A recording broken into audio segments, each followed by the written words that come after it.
જો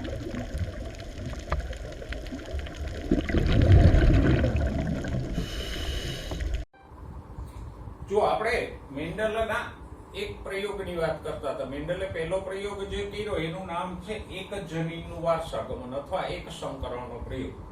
એક સંકરણનો પ્રયોગ કોને કહેવાય? તો કે એમાં એક જ લક્ષણોનો વારસો ધ્યાને લેવાય. બાકીના કોઈ લક્ષણો વારસામાં તો બધા લક્ષણ ઉતરે, પણ મેન્ડલે એને ધ્યાનમાં ના લીધા. એક લક્ષણ એટલે એક જ લક્ષણ ધ્યાનમાં લીધું, બીજા લક્ષણોને એને અવગણ્યા. તો આમ એક જ લક્ષણના વારસાને ધ્યાને લઈને જે પ્રયોગ કર્યો મેન્ડલે, એને શું કીધું? એક જનીનનું વારસાગમન અથવા એક સંકરણ પ્રયોગ, મોનોહાઇબ્રિડ ક્રોસ. હવે આમ તો મેન્ડલે પેલા 7 લક્ષણો માટે પ્રયોગો કર્યા હતા, પણ ઉદાહરણ રૂપે આપણને અહીંયા ઊંચાઈ વાળો પ્રયોગ આપ્યો છે. તો મેન્ડલે પિતૃપેઢી તરીકે એક ઊંચો છોડ લીધો,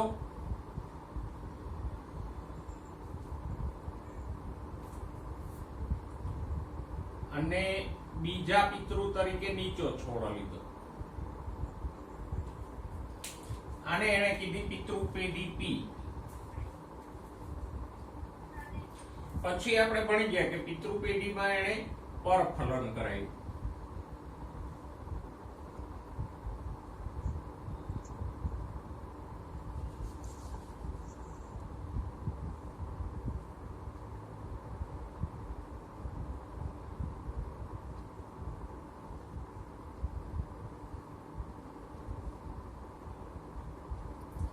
અને આ પરફલનને પરિણામે જે છોડ મળ્યા એને કીધું F1 પેઢી. પરફલન કેવી રીતે કરાવાય ને એના 2 તબક્કા, ઇમેસ્ક્યુલેશન, બેગિંગ, એ આપણે જોઈ ગયા.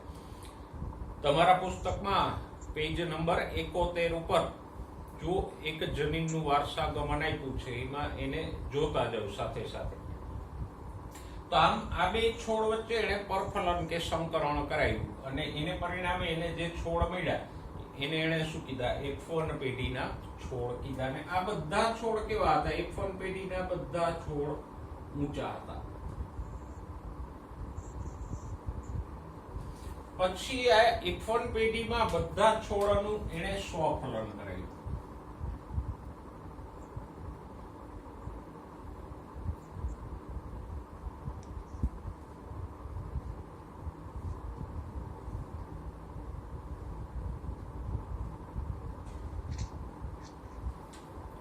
અને એમાંથી જે પેઢી મળી એને F2 પેઢી કીધી. તો F2 પેઢીમાં એને ઊંચા અને નીચા છોડ મળ્યા, 2 પ્રકારના.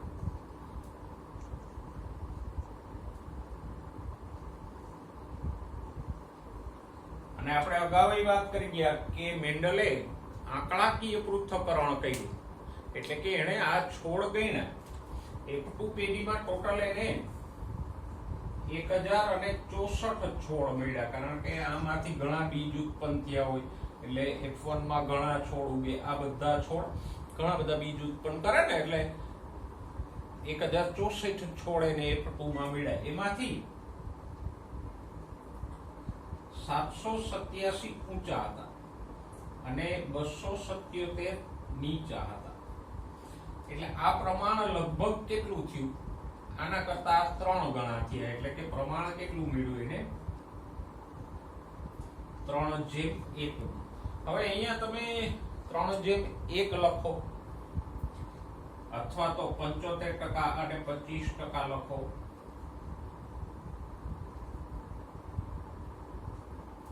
અથવા તો આમ લખો 3/4 અને 1/4. આ બધું સરખું થયું કે નહીં? 3:1, 75%, 25% કે 3/4, 1/4, બધું સરખું જ છે. પણ પુસ્તકમાં ક્યાંક 3:1 લખ્યું છે, ક્યાંક 3/4, 1/4 લખ્યું છે. એટલે કન્ફ્યુઝ નહીં થતા. આ ત્રણેય રીત પ્રમાણ સરખું જ દર્શાવે. આપણે અત્યારે આમ લખશું. તો મેન્ડલે આમ પ્રયોગ કર્યા. આ પ્રયોગની પદ્ધતિ આપણે ભણી ગયા.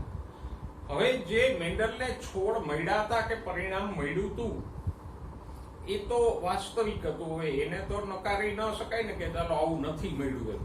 હવે કરવાનું શું હતું તો કે આ મળેલા પરિણામને સમજાવવાનું હતું કે આવું શા માટે મળ્યું અને ક્યારે મળે.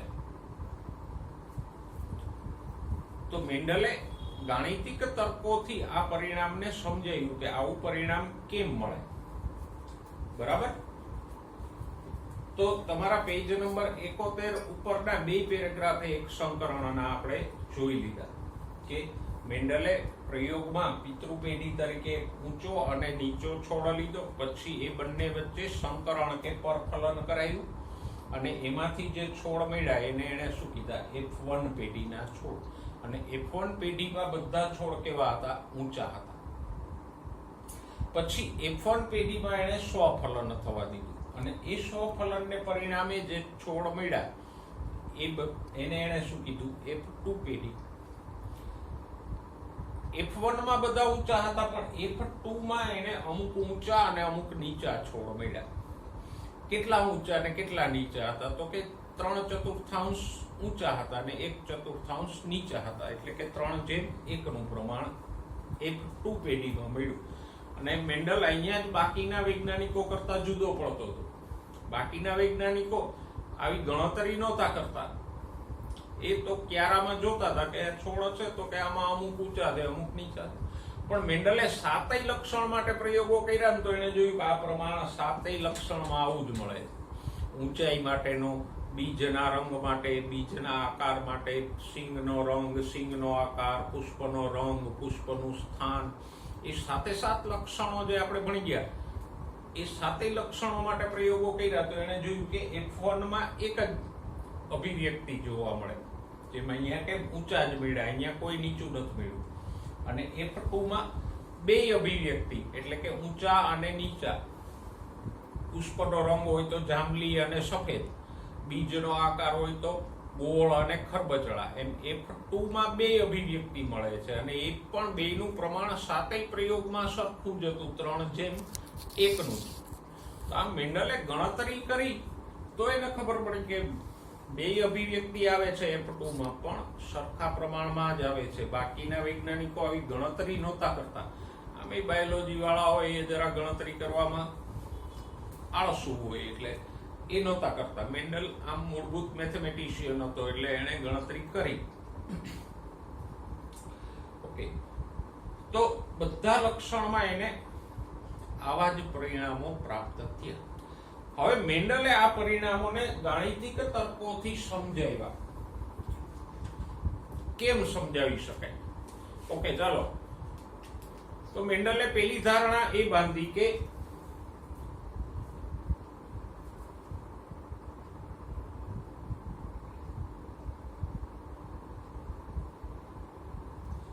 દરેક અભિવ્યક્તિ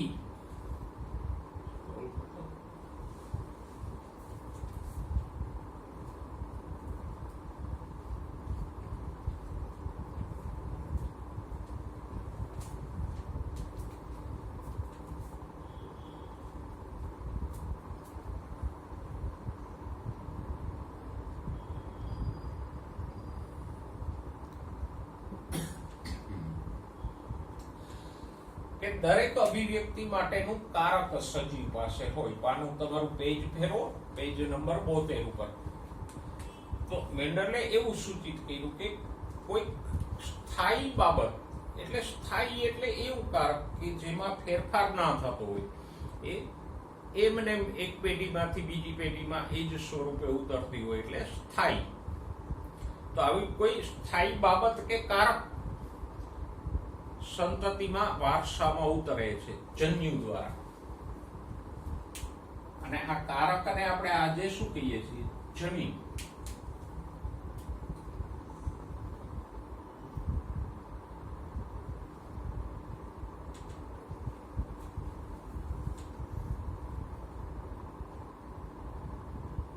બીજી ધારણા મેન્ડલે એ બાંધી કે આ કારક જે અભિવ્યક્તિને નિયંત્રિત કરે છે એટલે કે મીન્સ કે આ વધુ ઊંચાઈ વાળો છોડ છે તો એની પાસે કોઈ કારક એટલે ફેક્ટર એટલે પરિબળ. મેન્ડલ નહોતો જાણતો કે જનીનો છે એટલે એને શું કીધું? કારક. આજે આપણે જાણીએ કે મેન્ડલના કારકો એટલે કોણ? જનીનો બરાબર યાદ રાખી લેજો. મેન્ડલે જેને કારકો કીધા એ કોણ છે? જનીનો. એ આજે આપણે જાણીએ છીએ. તો મેન્ડલે એવી ધારણા બાંધી કે આ છોડ પાસે કોઈ વધારે ઊંચાઈ માટેનું કારક હશે, પરિબળ હશે, અને આ છોડ પાસે ઓછી ઊંચાઈ આપતું કોઈ કારક હશે કે જે ઓછી ઊંચાઈ આપે છે. તો આમ દરેક અભિવ્યક્તિ અહીંયા જુઓ, પાછું યાદ કરાવી દો. લક્ષણ કયું છે? છોડની ઊંચાઈ. લક્ષણ કયું છે? ઊંચાઈ. મેં કીધું હતું ને, લક્ષણ અને અભિવ્યક્તિ વચ્ચે તફાવત છે. તો લક્ષણ આપણે લીધું છે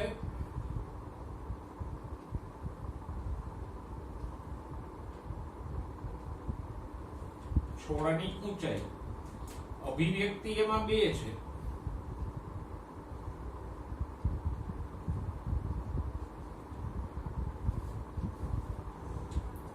એક અભિવ્યક્તિ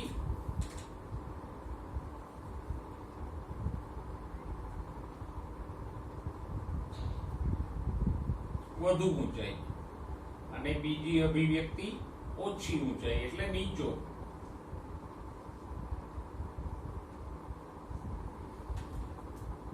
તો બે અભિવ્યક્તિ માટે કોઈ કારક હશે. બીજું તો કે મેન્ડલે એવું સૂચિત કર્યું કે આ કારકો સ્થાયી છે, એટલે કે એમાં સમય જતા કે જીવન દરમિયાન કોઈ પરિવર્તન આવતું નથી, અને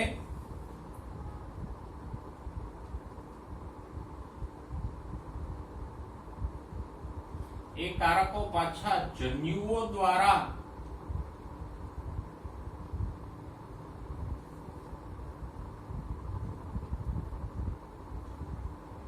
સંતતિમાં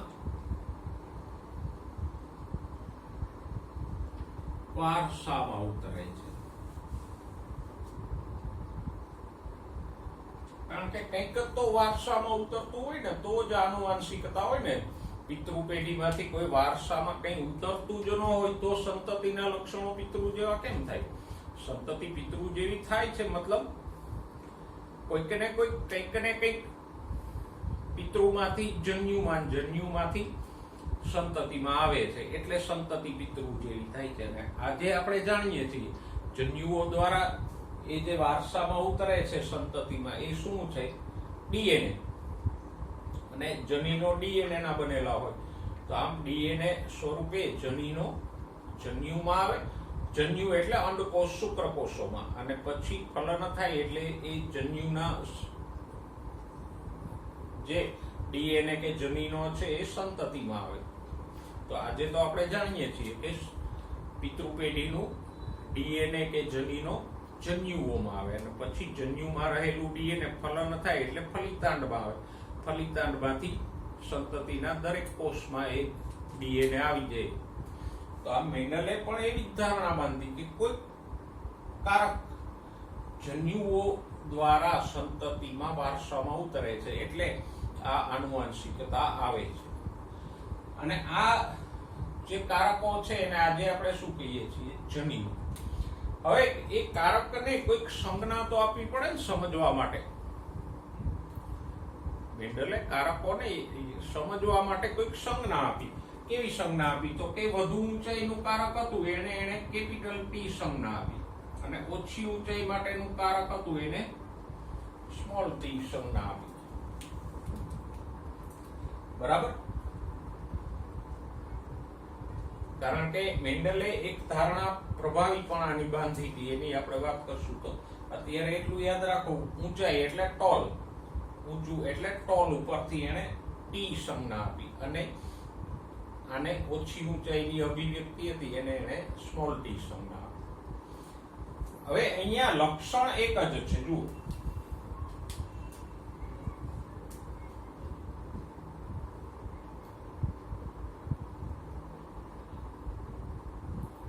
તો અહીં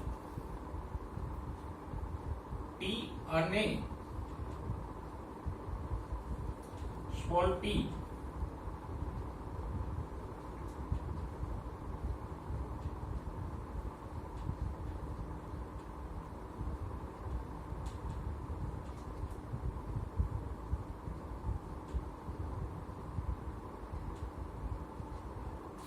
એક જ લક્ષણ માટેના કારકો છે ને, કારણ કે લક્ષણ તો આપણે એક જ લીધું છે, ઊંચાઈ. આ તો ઊંચો અને નીચો એ તો એક લક્ષણની બે અભિવ્યક્તિ છે. તો આ ટી અને સ્મોલ ટી એક જ લક્ષણ ઊંચાઈ માટેના બે કારકો છે. બરાબર? જેમ કે મારી પાસે આ બે કારકો છે,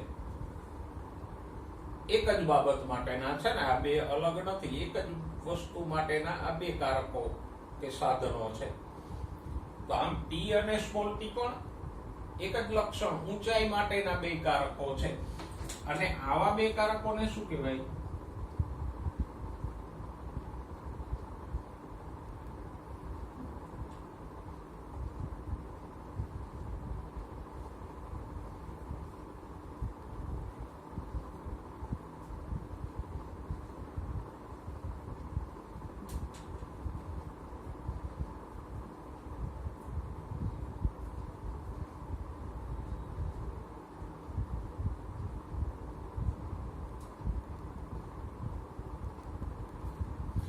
ટી અને સ્મોલ ટી એકબીજાના શું થયા?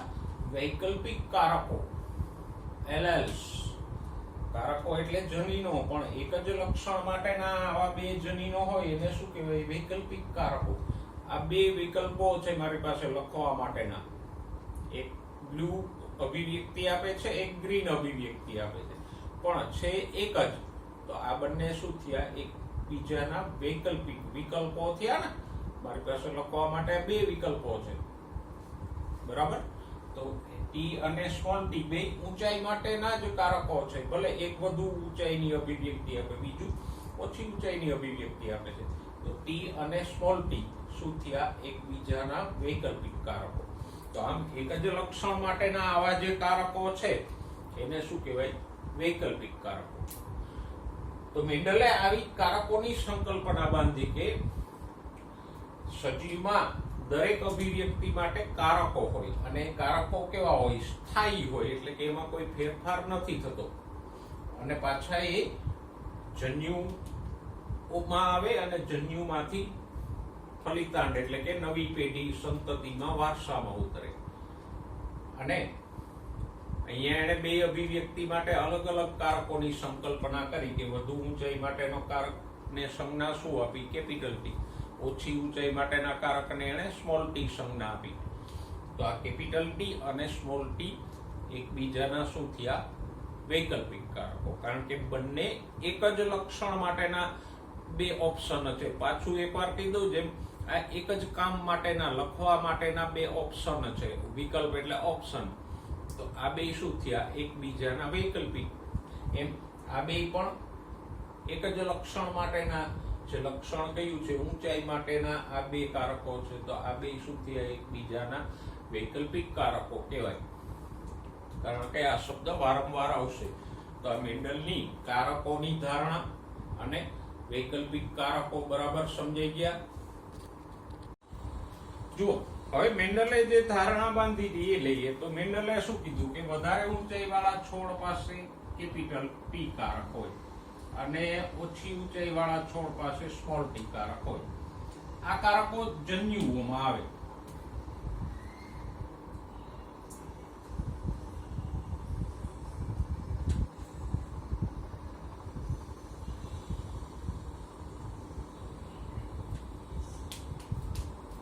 તો આપણે લખીએ આ ટી અને સ્મોલ ટી જન્યુઓમાં આવે. પણ હવે જો આમ સંકલ્પના આપણે લઈએ કે આની પાસે એક કેપિટલ ટી છે અને આની પાસે એક સ્મોલ ટી છે, એવી ધારણા મેન્ડલે બાંધી, તો મુશ્કેલી શું થઈ? અહીંયા ફલાણા થાય એટલે આમાં શું થઈ જાય? T small T. આ તો ન ચાલે. જો આપણે એ સમજીએ કે મેન્ડલે કેવી રીતે આ પરિણામને તર્કોથી સમજાવ્યું, પુસ્તકથી દૂર બહાર જઈને, કે મેન્ડલે કેવી રીતે આ પરિણામ સમજાવ્યું. તો મેન્ડલે એવી ધારણા બાંધી કે આ કારકો હોય એ ધારણા આપણે અહીંયા લખી છે, અને કારકોને એને સંજ્ઞા પણ આપી. તો હવે ધારી લો કે ઊંચા છોડ પાસે એક કેપિટલ ટી છે, નીચા છોડ પાસે એક સ્મોલ ટી છે. આ બે કારકો જન્યુઓ દ્વારા સંતતિ એટલે આગલી પેઢીમાં ઉતરે. પણ એક કારકોની ધારણા આપણે લઈએ કે એક કારક અહીંયા છે, નાની પાસે એક કારક છે, તો શું થાય? સંતતિમાં તો બે કારક થઈ ગયા, ટી સ્મોલ ટી બે થઈ ગયા. તો આવું તો ન ચાલે. જે કોઈ બાબત આનુવંશિકતા માટે જવાબદાર હોય એ સંખ્યામાં પણ અચળ રહેવી જોઈએ. અહીંયા બે કારકો થયા તો અહીંયા 4 થઈ ગયા, આગલી પેઢીમાં 8 થાય. તો આમ પેઢી દર પેઢી જો કારકો બમણા થતા રહીએ તો લક્ષણો બદલાતા રહીએ, એટલું તો મેન્ડલે સમજી શકતો હતો. એટલે આ ધારણા એક કારકો વાળી ધારણા રદ. આ તર્કથી આ પરિણામ સમજાવી શકાય નહીં. ઓકે, મેન્ડલે આગળ એવો તર્ક લગાવ્યો કે બે કારકો હોય. ચલો, ઓકે, કે સજીવ પાસે દરેક લક્ષણના બે કારકો હોય, એટલે કે કારકો જોડીમાં હોય. ઊંચા છોડ પાસે વધુ ઊંચાઈ માટેના બે કારકો હતા, કેપિટલ ટી. નીચા છોડ પાસે ઓછી ઊંચાઈના બે કારકો હતા, સ્મોલ ટી. એવું ધાર્યું મેન્ડલે. પછી આગળ એને બીજી ધારણા એ કરી કે જન્યુમાં એક જ કારક આવે. લખીએ પેલા ધારણાઓ.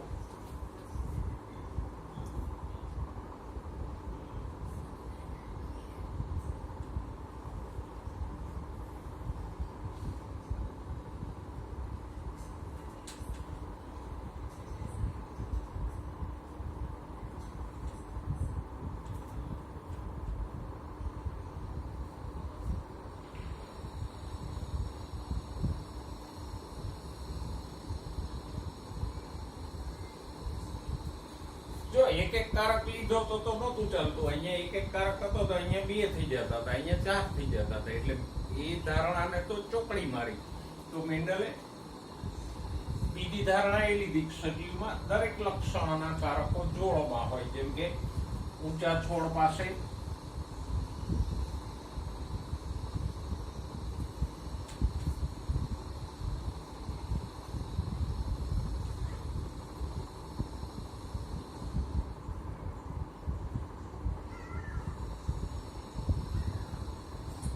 વધુ ઊંચાઈ માટેના બે કારકો. વધુ ઊંચાઈ માટેનો કારક કેપિટલ ટી છે, પણ બે છે.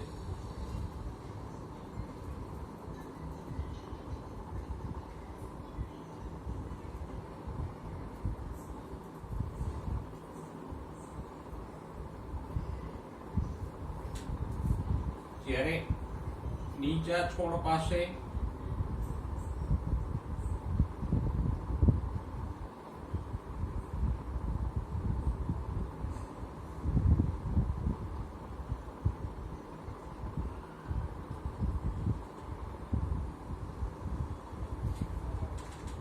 ઓછી ઊંચાઈના કારક સ્મોલ પી ની જોડી હોય, બરાબર.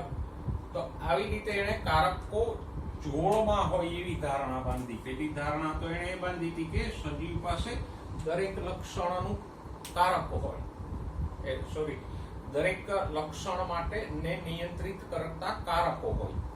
નેક્સ્ટ એને ધારણા બાંધી કારકો સ્થાયી હોય, સજીવમાંથી જન્યુમાં આવે ને જન્યુમાંથી સંતતિમાં ઉતરે. પછી એને ધારણા બાંધી કારકો જોડીમાં હોય. ઓકે, કારકો જોડીમાં છે, બરાબર છે. પણ હવે નેક્સ્ટ એને એ ધાર્યું કે સજીવ પાસે કારકો જોડીમાં હોય પણ જન્યુમાં એક જ કારક આવે.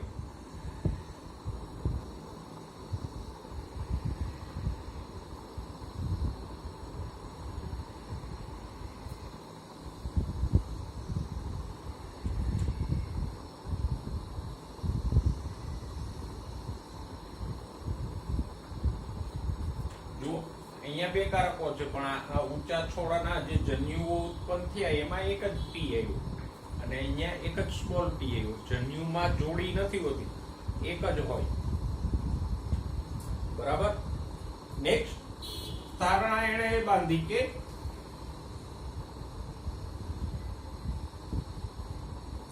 ફલનથી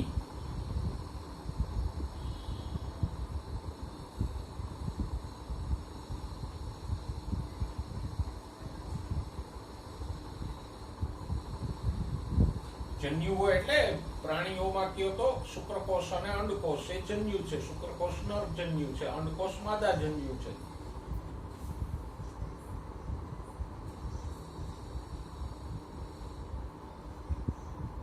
તો ફલન થાય એટલે બંને જન્યુમાંથી એક એક કારક આવે.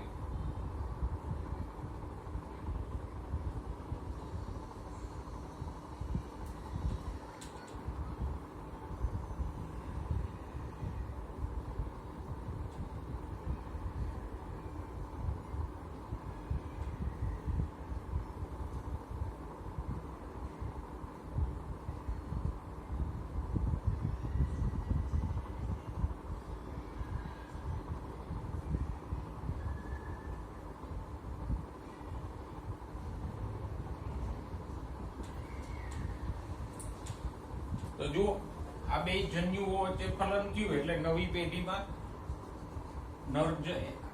આ માદા જન્યુમાંથી કેપિટલ ટી આવ્યું, નર જન્યુમાંથી સ્મોલ ટી આવ્યું. પાછી જોડી થઈ ગઈ. એક એક કારકની ધારણા લેતા હતા તો શું થતું હતું? તો કે જોડી થઈ જાય. આગલી પેઢીમાં 2 થતા હતા, એના પછીની પેઢીમાં 4 થતા હતા. પણ મેન્ડલે શું કીધું? તો કે કારકો જોડીમાં હોય પણ જન્યુમાં એક જ કારક આવે અને ફલન થાય એટલે બે જન્યુમાંથી એક એક કારક આવે એટલે સંતતિમાં પાછા હતા એટલા જોડમાં કારકો રહે. તો આવી રીતે જો આપણે ધારણા બાંધીએ કે મેન્ડલે ધારણા બાંધી તો એનાથી પેલું કારકો ડબલ થવા વાળી વાત હતી એ સોલ્વ થઈ ગઈ. બરાબર. અને જો આજે આપણે જાણીએ છીએ કારકો એટલે જનીનો. આજે આપણે જે જાણીએ છીએ એના જ આધારે આ વસ્તુને સમજીએ. આ બે મુદ્દાને તો આ 3 મુદ્દાને તો પહેલું તો એ સમજી ગયો કારકો એટલે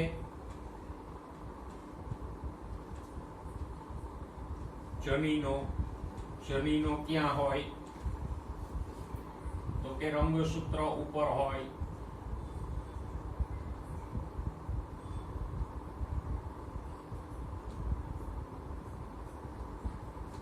બરાબર. તો આજે જુઓ મનુષ્યની જે આપણે વાત કરીએ તો મનુષ્યના શરીરમાં રંગસૂત્રો કેટલા હોય? જોડીમાં હોય ને 23 જોડી. બરાબર. બધા કોષોમાં 23 જોડી રંગસૂત્ર હોય. પણ અંડકોષ કે શુક્રકોષો અર્ધીકરણથી ઉત્પન્ન થાય. અચ્છા, રંગસૂત્રો જોડીમાં હોય તો પછી જનીનો જે રંગસૂત્ર ઉપર છે એ જનીનો જોડીમાં જ થાય ને.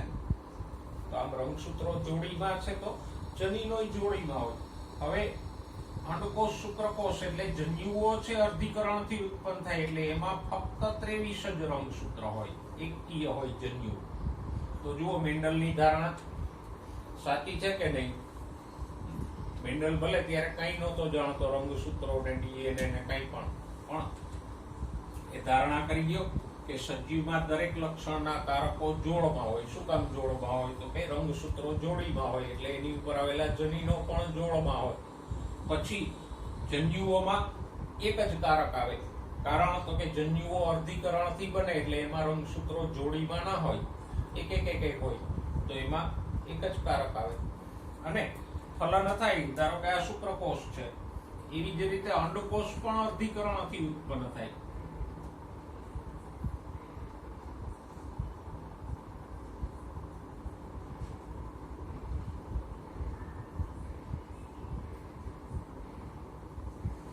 અને એમાં પણ એક રંગસૂત્ર જ આવે. હવે ફલન થાય એટલે પાછા ફલિતાંડમાં કેટલા થઈ જાય? જોડમાં.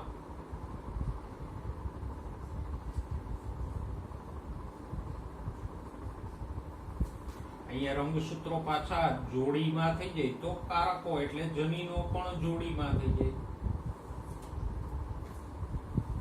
સમજાય છે? અને મનુષ્યને જે લાગુ પડે છે એ બાકીના સજીવોને લાગુ પડે. ફક્ત રંગસૂત્રોની સંખ્યા બદલાય. વટાણામાં 17 જોડી હોય તો જન્યુમાં 17 આવે. ડ્રોસોફિલામાં 4 જોડી હોય તો જન્યુમાં 4 આવશે રંગસૂત્રો. પણ જોડીમાં હોય જન્યુમાં એક આવે. ફલન થાય એટલે નર જન્યુ માદા જન્યુ બંનેમાંથી સરખા રંગસૂત્રો આવે ને રંગસૂત્રો જોડીમાં થઈ જાય. રંગસૂત્રો જોડીમાં થાય તો એની ઉપરના જનીનો જોડીમાં થઈ જાય. જનીનો એટલે જ મેન્ડલના કારકો. તો આ ત્રણેય ધારણા મેન્ડલની જે છે એ વાંચો. આધુનિક જીવ વિજ્ઞાન પ્રમાણે એ સાચી જ પડે છે, આપણે જે જાણીએ છીએ એના પ્રમાણે. ક્લિયર? પણ ધારણાઓ લેવાનો મતલબ એ કે મેન્ડલ નહોતો જાણતો છતાં એ આ સાચી ધારણાઓ બાંધી ગયો. ઓકે, તો મેન્ડલે આટલી ધારણાઓ બાંધી.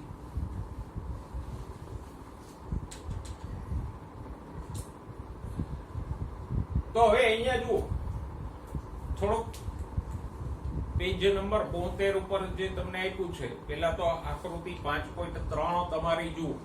આકૃતિ 5.3 એમાં F1 પેઢીમાં એક ભૂલ છે. જો F1 પેઢીના જે છોડ દોર્યા છે એમાં એકની નીચે ઊંચું લખ્યું છે, બીજા નીચે નીચો લખ્યો છે. ના, F1 માં બધા છોડ ઊંચા છે, એટલે પેલું નીચું લખ્યો છે જમણી બાજુનો છોડ એને ઊંચો કરી નાખો. દોરેલો બરોબર છે પણ લખાણમાં ભૂલ છે, ત્યાં નીચો ના આવે, ઊંચા ઊંચા જ આવશે F1 માં 5.3. ઓકે, જો એની બાજુનો પેરેગ્રાફ.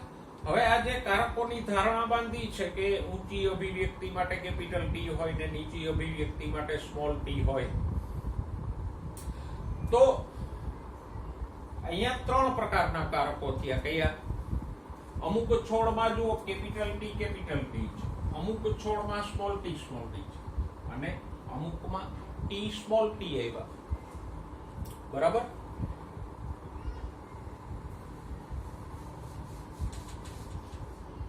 જે છોડ મળ્યા હતા એના આધારે કાગળ ઉપર મેન્ડલે આ રીતે ધારણાઓ બાંધી, જે બોર્ડ ઉપર લખ્યું છે.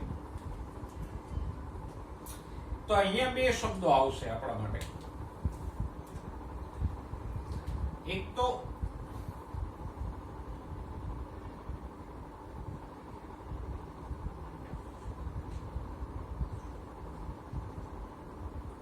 સ્વરૂપ પ્રકાર એટલે દેખાવ. અહીંયા જુઓ, દેખાવ કયો છે? વધુ ઊંચાઈ અને ઓછી ઊંચાઈ, 2 સ્વરૂપના છોડ છે ને. સ્વરૂપ પ્રકાર અહીંયા 2 છે. એક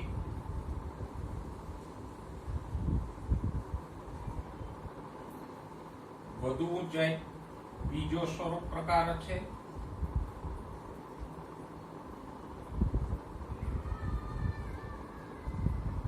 ઓછી ઊંચાઈ. જો ખાસ શબ્દ સહેલાઈથી સમજો. સ્વરૂપ પ્રકાર એટલે સ્વરૂપ એટલે દેખાવ.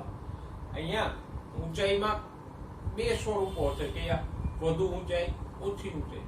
પુષ્પના રંગમાં 2 સ્વરૂપ કે અભિવ્યક્તિ છે. કઈ? જાંબલી અને સફેદ. અભિવ્યક્તિ કયો કે સ્વરૂપ કયો, 2 એક જ થશે. તો સ્વરૂપ પ્રકાર અહીંયા કયા છે? વધુ ઊંચાઈ અથવા ઊંચો છોડ અને નીચો છોડ, એ સ્વરૂપ પ્રકાર થયા. અને આપણે એમ લખી નાખીએ ઊંચા અને નીચા.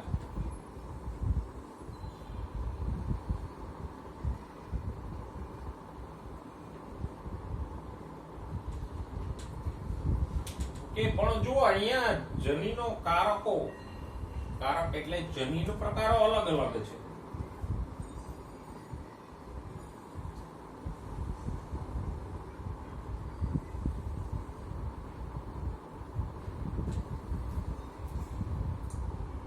છે. જુઓ,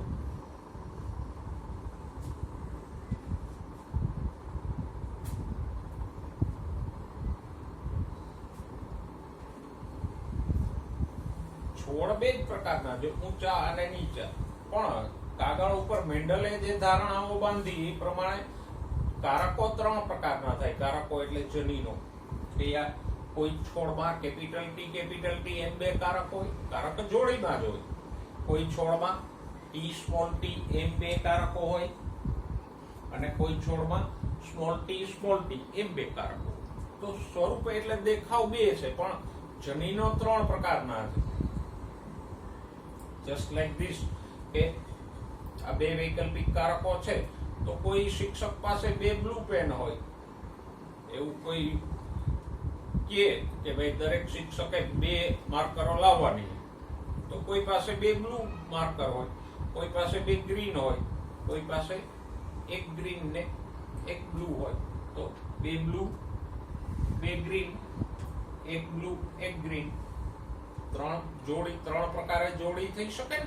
એમ અહીંયા બે વૈકલ્પિક કારકો છે તો ત્રણ રીતે એ હોઈ શકે. તો આને શું કહેવાય? જનીન પ્રકાર. તો અહીંયા સ્વરૂપ પ્રકાર બે છે પણ જનીન પ્રકાર કેટલા છે? ત્રણ. પાછું મેન્ડલની ધારણા પ્રમાણે આ બે છોડ ઊંચા છે. જુઓ, આ તો ઊંચો છે જ, પણ આ ઊંચો છે. આ શું કામ ઊંચો થયો એની વાત પછી કરશું. ખરેખર તો આની પાસે એક કારક કેપિટલ ટી છે ને એક સ્મોલ ટી છે, તો મધ્યમ ઊંચાઈ વાળો થવો જોઈએ ને, કારણ કે કેપિટલ ટી વધુ ઊંચાઈ આપે છે, સ્મોલ ટી ઓછી ઊંચાઈ આપે છે. તો આ ટી સ્મોલ ટી વાળો છોડ કેવો થવો જોઈએ? મધ્યમ ઊંચાઈનો થવો જોઈએ, પણ ન થયો. એ આગળ આપણે ચર્ચા કરશું. તો આ સ્વરૂપ પ્રકાર અને જનીન પ્રકાર સમજાઈ ગયા. સ્વરૂપ પ્રકાર એટલે અભિવ્યક્તિ અને જનીન પ્રકાર એટલે એમાં રહેલા કારકો કે જનીનો. તો આ બે છોડ દેખાવે તો ઊંચા જ હતા, આ તો નીચા છે. તો આ બે ઊંચા છે પણ તફાવત છે. કેપિટલ ટી વાળો કેવો કહેવાય?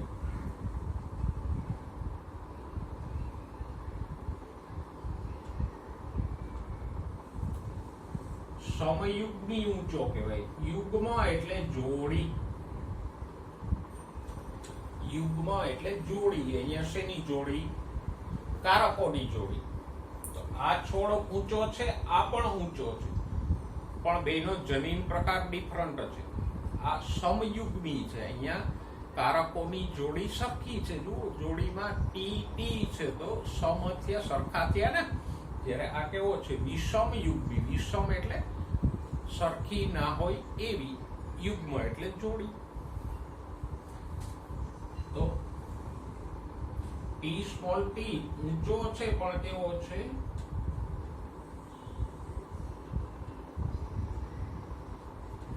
વિષમયુગ્મી ઊંચો છે. બેનો સ્વરૂપ પ્રકાર સરખો છે, ઊંચા, પણ જનીન પ્રકાર જુદો છે. આ સમયુગ્મી છે, આ વિષમયુગ્મી છે. તો યુગ્મ એટલે જોડી. શેની જોડી? પાછું કીધું, કારકોની જોડી. તો અહીંયા જુઓ, બે કારકોની જોડી સરખી છે. જોડમાં બે કારકો સરખા છે તો સમયુગ્મી. અહીંયા કારકોની જોડી સરખી નથી. એક કેપિટલ ટી છે, એક સ્મોલ ટી છે, તો આ શું થયું? વિષમયુગ્મી. બરાબર.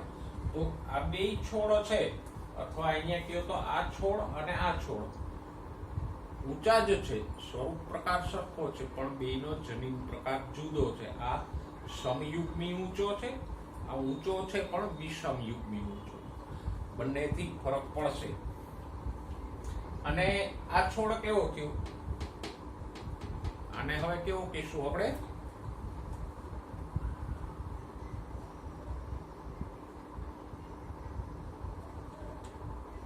તો કે આ પણ સમયુગ્મી છે ને. જુઓ, સ્મોલ ટી જોડી સરખી છે એટલે સમયુગ્મી, પણ સ્વરૂપ પ્રકાર કેવો છે? નીચો. તો અહીંયા આપણે ચાર શબ્દો સમજ્યા થયા. પહેલો તો સ્વરૂપ પ્રકાર કોને કહેવાય? તો કે જે અભિવ્યક્તિ આપણે લઈ ગયા પેલા કોષ્ટકમાં, એ ઊંચો, નીચો, બીજ હોય તો ગોળ, ખરબચડા, બીજનો રંગ હોય તો પીળા, લીલા, પુષ્પ હોય તો જાંબલી, સફેદ. એ જે અભિવ્યક્તિઓ છે એ શું થયું? સ્વરૂપ પ્રકાર. બીજો શબ્દ સમજ્યા જનીન પ્રકાર. જનીન પ્રકાર એટલે એમાં રહેલા કારકો, જેમ કે T small T, small T small T. આ જનીન પ્રકાર છે. બરાબર. પછી જો જોડીના બે કારકો સરખા હોય તો શું કહેવાય? સમયુગ્મી. અને જોડમાં રહેલા બે કારકો જુદા જુદા હોય તો વિષમયુગ્મી. તો આ ચારેય શબ્દો સમજાઈ ગયા. સ્વરૂપ પ્રકાર અને જનીન પ્રકાર. બીજા બે તો કે સમયુગ્મી અને વિષમયુગ્મી. હવે જુઓ, આ મેન્ડલની આટલી ધારણાઓ તો આપણે લીધી અને સમજાય કે દરેક સજીવ પાસે કારકોની એક એક જોડી હોય. જન્યુમાં એક જ કારક આવે, જોડને બદલે એક જ કારક આવે. પાછું ફલન થાય એટલે બે કારકો ભેગા થઈ જાય. Okay, it's okay.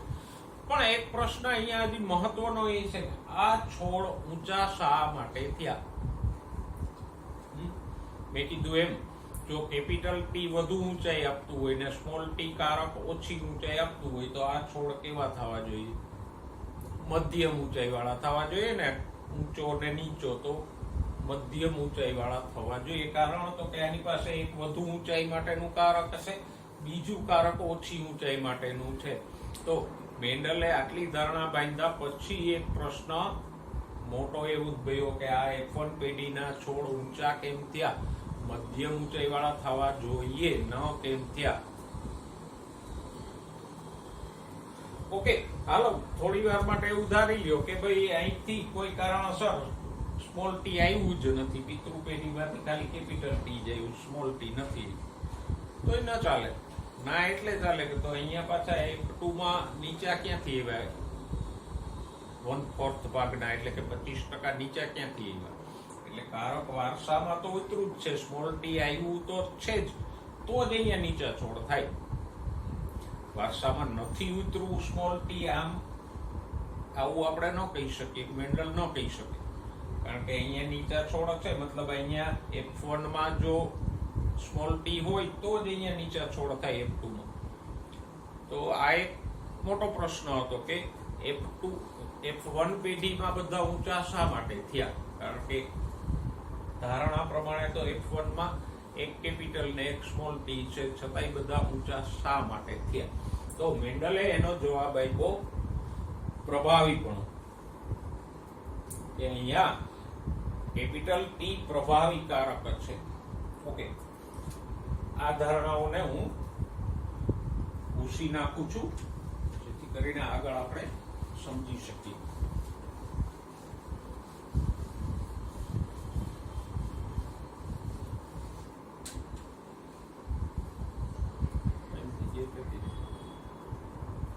ઓકે, તો આ જે વસ્તુ છે કે ટી સ્મોલ ટી વાળા ઊંચા શા માટે થયા? તો કે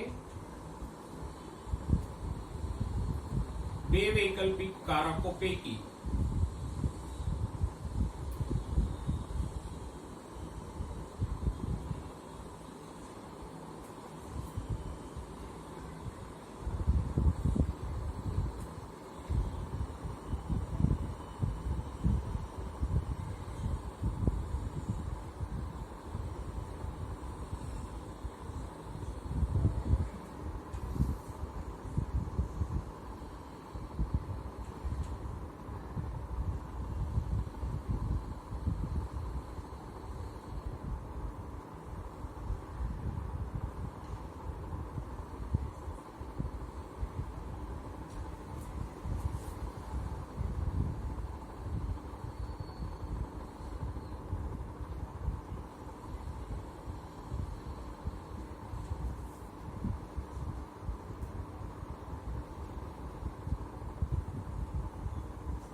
જો એક તો પહેલી વાત તો એક મેન્ડલે ખાલી આ ઊંચાઈ માટેનો પ્રયોગ એક નહોતો કર્યો, સાતેય લક્ષણો માટે એને પ્રયોગો કર્યા હતા. બીજા લક્ષણમાં એને જાંબલી પુષ્પો વાળો છોડ લીધો ને સફેદ વાળો લીધો, તો અહીંયા બધા જાંબલી થયા.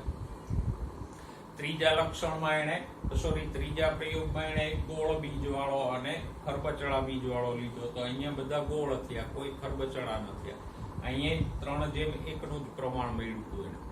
જે અહીંયા હોય એ F2 માં 3 ભાગના મળતા અને F1 માં ના હોય એ 1 ભાગના મળતા. તો સાતેય પ્રયોગમાં એને આ જ રીતે પરિણામ મળ્યું. તો એને એ ધારણા સમજાવી કે બે વૈકલ્પિક કારકો કયા છે? અહીંયા ટી અને સ્મોલ ટી, એ બે એકબીજાના વૈકલ્પિક કારકો છે. તો એ બે પૈકી કેપિટલ ટી પ્રભાવી છે અને સ્મોલ ટી પ્રચ્છન્ન છે. એટલે જ્યારે ટી ને સ્મોલ ટી અહીંયા ભેગા થયા તો સ્મોલ ટી ની અભિવ્યક્તિ એટલે કે ઓછી ઊંચાઈ દબાઈ ગઈ. સમજાણું? જો આમાં જાંબલીને સફેદ રંગ લીધો હોય કે અહીંયા જાંબલી પુષ્પો વાળો છોડ લ્યો ને અહીંયા સફેદ પુષ્પો વાળો છોડ લ્યો, તો અહીંયા બધા જાંબલી જ થશે. શું કામે? તો કે જાંબલી રંગ માટેનું કારક છે પ્રભાવી છે, જ્યારે સફેદ રંગનું કારક પ્રચ્છન્ન છે. એટલે પ્રભાવી કોને કહેવાય? જે બીજાને દબાવી દે એ પ્રભાવી કહેવાય. બરાબર? દાખલા તરીકે કોઈકની ઘરે જાઓ તમે અને આપણે પૂછીએ કે મગનભાઈ જરાક જુનાગઢ આવવું છે, ને જો કાકી એમ કે ના ના હો તમારા ભાઈ નથી આવવાના, આપણે સમજી જવાનું કે બે માંથી કોણ પ્રભાવી છે. સમજાણું? તો પ્રભાવી કેને કહેવાય? જે બીજાની અભિવ્યક્તિને દબાવી દે એ પ્રભાવી કહેવાય. તો અહીંયા જો મેન્ડલે એ રીતે સમજાયું કે આ બધા છોડ ઊંચા શા માટે થયા F1 ના? તો કે કેપિટલ ટી પ્રભાવી છે ને સ્મોલ ટી પ્રચ્છન્ન છે. એટલે કેપિટલ ટી સ્મોલ ટી ની અભિવ્યક્તિ ઓછી ઊંચાઈને દબાવી દે છે, અને જે દબાઈ જાય છે એ બેચારો પ્રચ્છન્ન કહેવાય. સમજાઈ ગયું?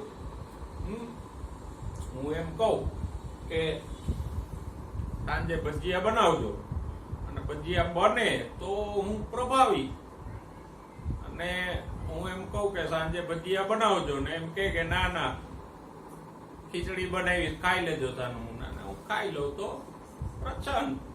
સમજાવું? તો આ પ્રભાવી ને પ્રચ્છન્ન ની સંકલ્પના છે કે જે આપણે શૈલી ભાષામાં સમજાય. તો આ જે મૂળ પ્રશ્ન એ હતો કે F1 પેઢીમાં બધા ઊંચા કેમ થયા, તો એ મેન્ડલે કેવી રીતે સમજાયું? આમ કે બે કારકો છે એ પૈકીનો કેપિટલ ટી પ્રભાવી છે ને સ્મોલ ટી પ્રચ્છન્ન છે. એટલે જ્યારે કોઈ છોડમાં કેપિટલ અને સ્મોલ ટી બે ભેગા થાય તો અભિવ્યક્તિ કેની આવશે? કેપિટલ ટી ની આવશે, સ્મોલ ટી ની અભિવ્યક્તિ નહીં આવે. અને આ જ બાબતને શું કહેવાય? પ્રભુતાનો નિયમ અથવા પ્રભાવીપણાનો નિયમ.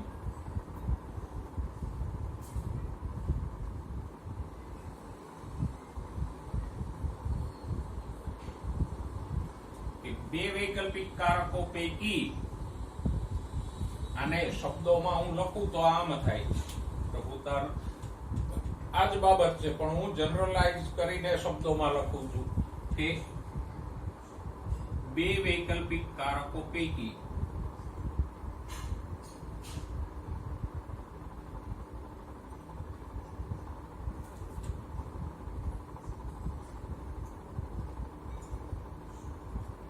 એક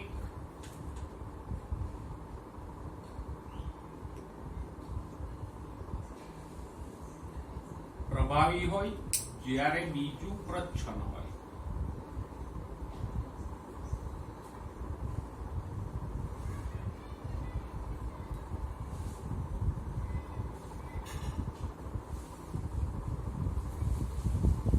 વસ્તુ છે અહીંયા ટી સ્મોલ ટી તરીકે લખ્યું છે કે ટી પ્રભાવી સ્મોલ ટી પ્રચ્છન્ન, અહીંયા જનરલ લખ્યું છે.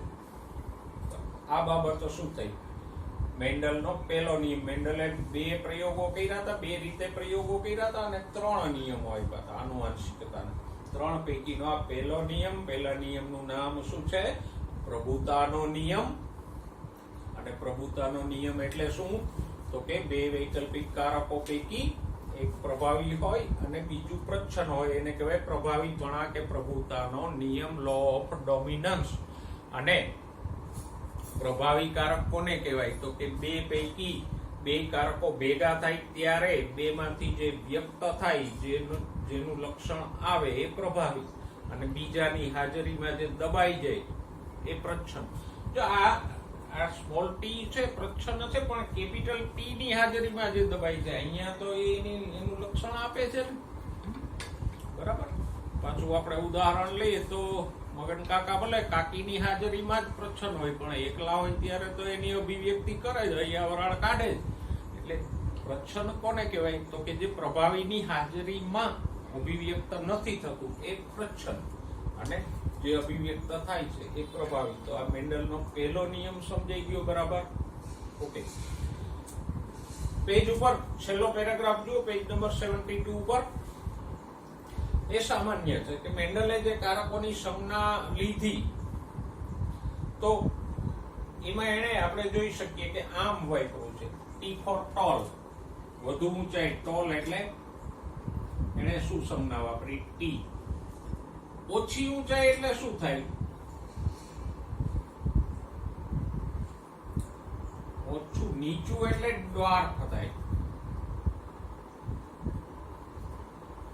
તો ખરેખર અહીંયા એને ડી કે સ્મોલ ડી લેવો જોઈએ ને. વધુ ઊંચાઈ ટોલ માટે ટી વાપરો, તો ઓછી ઊંચાઈ ડ્વાર્ફ એટલે ડી વાપરવો જોઈએ. પણ સમજવા સરળતા ખાતર મેન્ડલે એમ ન લીધું, ટી અને ડી ન લીધા, પણ શું લીધું?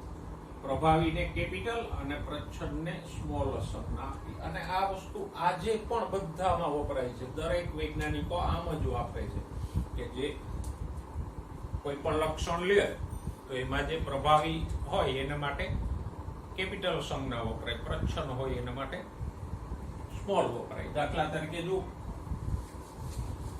પુષ્પનો રંગ આપણે લઈએ, લક્ષણ આપણે બદલીએ,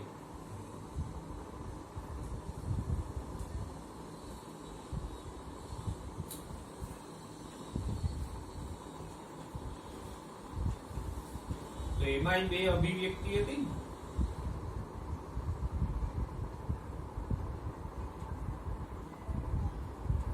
કઈ હતી? એક જાંબલી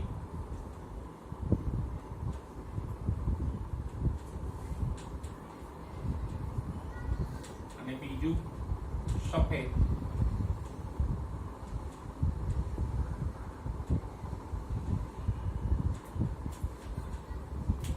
તો પ્રભાવી અભિવ્યક્તિ અહીંયા જાંબલી હતી એટલે મેન્ડલે પર્પલ, જાંબલી એટલે પર્પલ ઉપરથી કેપિટલ પી સંજ્ઞા વાપરી, અને એનો પ્રચ્છન્ન છે એને વ્હાઇટ ઉપરથી ડબલ્યુ નહીં પણ સ્મોલ પી સંજ્ઞા. ખબર કેમ પડે કોણ પ્રભાવી છે? તો કે F1 માં જે અભિવ્યક્તિ આવે એ પ્રભાવી.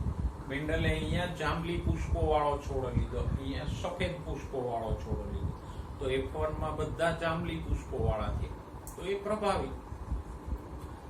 F1 માં જે અભિવ્યક્તિ આવે એ પ્રભાવી હોય તો જ આવી હોય ને. પછી એવી જ રીતે બીજ માટે લ્યો તો પીળો રંગ પ્રભાવી છે એટલે યલો ઉપરથી વ્હાઇટ, અને લીલો રંગ છે બીજનો એ પ્રચ્છન્ન છે તો સ્મોલ વ્હાઇટ. બીજનો આકાર ગોળ પ્રભાવી છે તો રાઉન્ડ ઉપરથી કેપિટલ આર, અને ખરબચડો પ્રચ્છન્ન છે તો સ્મોલ આર. મતલબ કે જે પ્રભાવી અભિવ્યક્તિ હોય એના માટે કેપિટલ લેટર લેવાય, અને પ્રચ્છન્ન અભિવ્યક્તિ હોય એના માટે સ્મોલ લેટર લેવાય. તો આજે આપણે મેન્ડલની અમુક ધારણાઓ ભણ્યા કે સજીવમાં દરેક લક્ષણ માટેનું કારક હોય, એ લક્ષણની બે અભિવ્યક્તિ હોય તો બંને અભિવ્યક્તિ માટે અલગ અલગ કારક હોય. આ બે કારકોને એને શું કીધા? વૈકલ્પિક કારકો. પછી બીજી ધારણા એ બાંધી કે કારકો સ્થાયી હોય અને સજીવમાંથી જન્યુઓ દ્વારા સંતતિમાં વારસામાં ઉતરે. પછી તો કે કારકો જોડીમાં હોય, જન્યુમાં એક જ કારક આવે અને ફલન થાય એટલે પાછા સંતતિમાં જોડમાં આવી જાય. પછી અમુક શબ્દો પણ ભણ્યા જેમ કે વૈકલ્પિક કારકો, સ્વરૂપ પ્રકાર, જનીન પ્રકાર, સમયુગ્મી, વિષમયુગ્મી, અને છેલ્લે આપણે અતિ મહત્વની બાબત ભણ્યા કે બે વૈકલ્પિક કારકો પૈકી એક પ્રભાવી હોય અને એક પ્રચ્છન્ન હોય. અને આ બાબતને કે આ ધારણાને મેન્ડલે શું કીધું? પ્રભુતાનો નિયમ. એ પ્રભુતાનો નિયમ છે મેન્ડલના 3 નિયમો પૈકી પહેલો નિયમ છે. તો આજે આપણે મેન્ડલની અમુક ધારણાઓ અને પ્રભુતાના નિયમ સુધી ભણ્યા. નેક્સ્ટ ટાઈમ એક સંકરણના પ્રયોગને આપણે આગળ વધારશું અને મેન્ડલનો બીજો નિયમ પણ એમાં આપણે ભણશું.